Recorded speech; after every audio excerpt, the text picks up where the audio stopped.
Michigan, Mr. Bishop. Gentleman's recognized.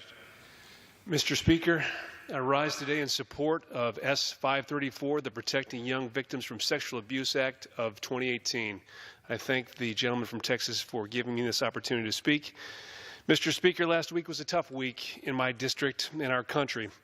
In a courtroom in Lansing, Michigan, 156 victims, one by one, bravely faced depraved sexual predator Larry Nassar to recount their personal story of unimaginable and despicable atrocities.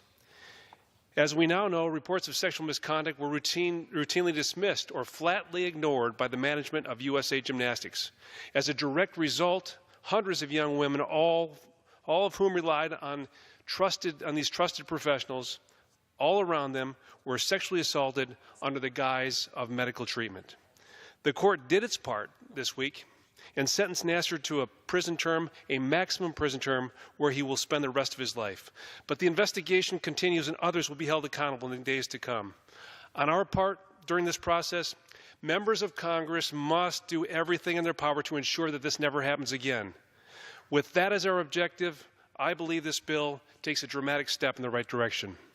Now, I must say, in all candor, I stand before you today in absolute disbelief in the layers of mismanagement that should have prevented this from happening, but also disbelief that it takes an act of Congress to ensure a congressionally chartered organization fulfill its obligation to care for and protect the young athletes with whom their parents have entrusted.